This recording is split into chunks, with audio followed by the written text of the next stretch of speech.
Everyone, আজকে তোমাদের উদ্দেশ্যে একটা ছোট ভিডিও বার্তা নিয়ে আমি হঠাৎ করে এই ভিডিওটা করছি। আমার ক্লাস আছে এখন একটু পর থেকে, তো তার আগে আমার মনে হলো এই ভিডিওটা করে আমার সবাইকে জানানো উচিত, সেই জন্য আমি ভিডিওটা করছি। কথাটা হচ্ছে যে তোমরা সবাই জানো যে 1লা মার্চ আমাদের একটা আন্দোলন হয়েছিল, এবং যে আন্দোলনের ফলস্বরূপ আমরা খুব একটা ভালো কিছু এখনো অবধি আশার আলো দেখতে পাচ্ছি না। কবে এক্সাম হবে, কি হবে, হাত গুটিয়ে দিনের পর দিন এইভাবে কি বসে থাকতে হবে কিনা সেটার বিষয়েও আমরা এখনো অবধি কিছু বলতে পারছি না, কিছু জানি না যে কি হতে চলেছে। তো আমি সেইটার জন্যই আজকে যে ভিডিওটা করছি, যে তোমরা সবাই ইতিমধ্যে অনেক স্যার ম্যামেদের কাছ থেকে আশা করি শুনে নিয়েছো যে আমাদের এখন কি করণীয়, কি আমরা করতে চলেছি। আমরা ইতিমধ্যেই একটা ছোট কেস সেটা হচ্ছে করার জন্য ভেবেছি, এবং সেখানে অনেক স্যার ম্যামরা যুক্ত হয়েছেন। বাকি সমস্ত ডিটেলস তোমাদের আপকামিং একটি ভিডিও আমি করব, সেই ভিডিওর মাধ্যমে জানাবো। ডেফিনেটলি সবাই সাথে থেকো, সবাইকে ডিটেলসে জানাবো। অন্যান্য টিচার ম্যাম যারা আছেন, স্যার ম্যামরা, তারাও ভিডিও করেছেন ইতিমধ্যেই, তোমরা সেখান থেকেও ব্যাপারটা জানতে পারো। কি কেস, কিসের কেস, কার ওপর কেস, কি বৃত্তান্ত, সেগুলো সব ডিটেলসে আমি খুব তাড়াতাড়ি ভিডিওটা আনতে চলেছি।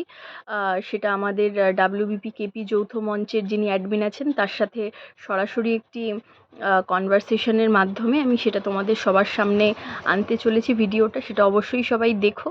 যেটা আরও বলার সেটা হচ্ছে, এইভাবে হাতের পর হাত গুটিয়ে রেখে আমাদের কিছুই সুরাহা যখন বার করা যাচ্ছে না, তখন বোধহয় একটাই আমাদের মানে ওয়ে আউট থাকে এখান থেকে বেরোনোর। কারণ at the end of the day চাকরিটা সবার দরকার, রিক্রুটমেন্ট প্রসিজার যাতে খুব ভালোভাবে হয় সেটা দরকার। ইতিমধ্যেই তোমরা জানতে পেরেছো হয়তো যে দুজন যে কনস্টেবলে ছিল, লেডি কনস্টেবল 2020 2020 রিক্রুটমেন্টে, তারা নিজেদের চাকরিটা ইতিমধ্যে হারিয়েছে। সেটাও যেরকম সত্য, সেটা হয়েছে শুধুমাত্র কিছু ছাত্রছাত্রীদের জন্য যারা পিআরবিতে রেপুটেশন দিয়েছিল যে এনারা যারা চাকরি পেয়েছে তারা ভুয়ো, তারা জালিয়াতি করে চাকরি পেয়েছে, তারা এলিজিবল ক্যান্ডিডেট না। এটা বলার পরে যেরকম তাদের চাকরি থেকে তাদের হাত ধুয়ে ফেলতে হয়েছে, সেই রকমভাবেই আগামী দিনেও আমরা চেষ্টা করব সবাই মিলে একত্রিত হয়ে যেন এই চাকরির যে স্বচ্ছ নিয়োগ সেটা আমরা আনতে পারি পশ্চিমবঙ্গে।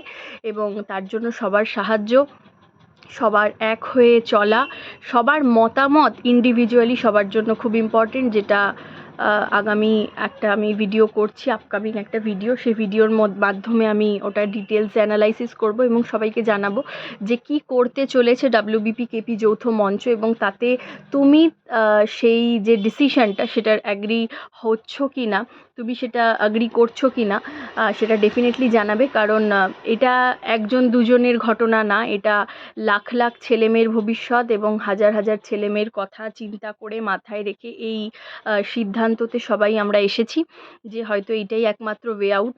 তবে কেমন কেস, কিসের কেস, কত কি ফান্ড লাগতে পারে, কতটা সময় লাগতে পারে, এই সমস্ত আলোচনা নিয়ে আমি খুব তাড়াতাড়ি একটা ভিডিও করতে চলেছি আমাদের অ্যাডমিনের এক বন্ধু বা ভাইয়ের সাথে।